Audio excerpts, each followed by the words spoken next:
Like everybody else, I'm holding my breath that it will actually happen because I don't always trust particularly Hamas. So I'm very happy that it's going to happen, if it happens. I think it's very significant. It's an important day in history. So far as the price that Israel has to pay, unfortunately, we've had to release 250 murderers and another 1,700 terrorists, and that is a very, very, very big price, but it was an inevitable price that we would have to pay in these circumstances in order to get the hostages out.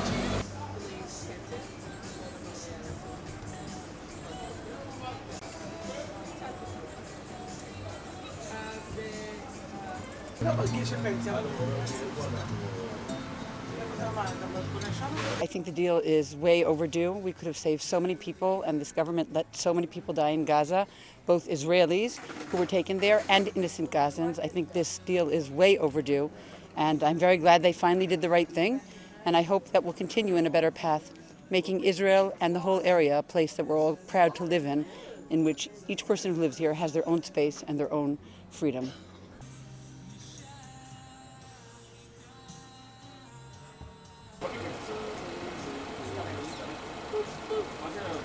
Going shopping?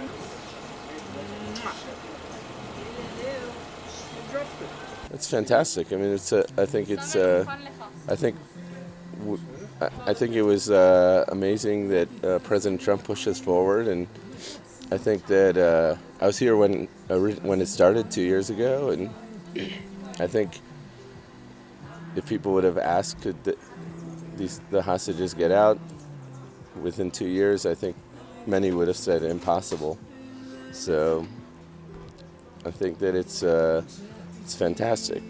It's really an amazing accomplishment.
We're at a momentous development in the last 2 years.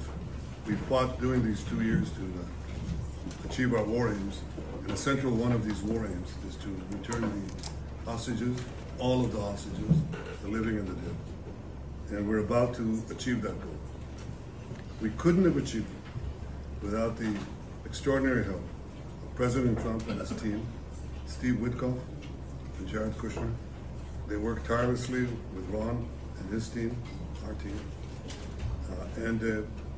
That and the courage of our soldiers who entered Gaza and the combined military and diplomatic pressure that isolated Hamas, I think, has brought us to this point.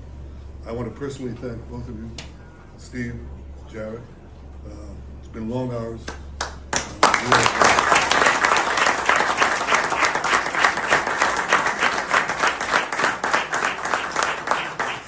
You've worked around the clock, but not only worked, I think you put in your brains and your hearts.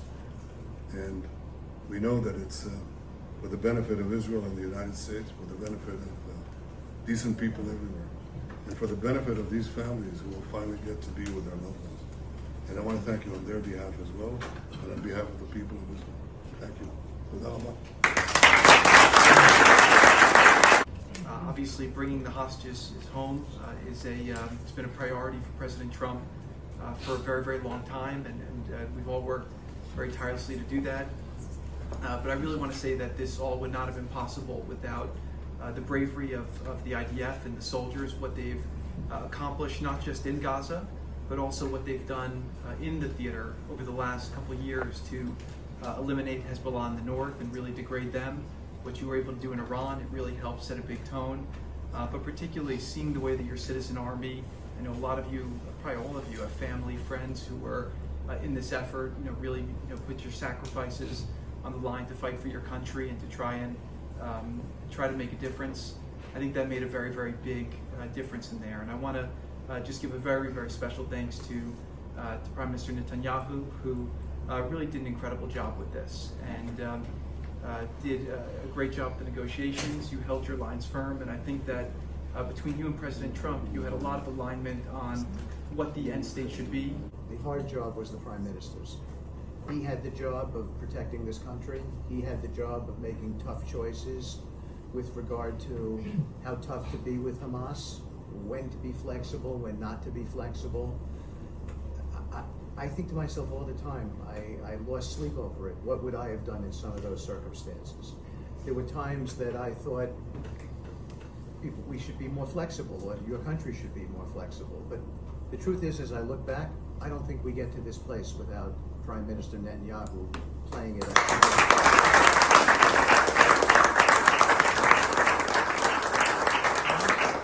I'm not just saying that. They're not just words. The president believes that. My president believes it. He believes that Prime Minister Netanyahu made some very, very difficult calls, and lesser people would not have made those calls. And here we are today because Hamas had to, they had to do this deal. The pressure was on them. They were backed up, and you've got the bigger army. You were making inroads, and that's what led to this deal.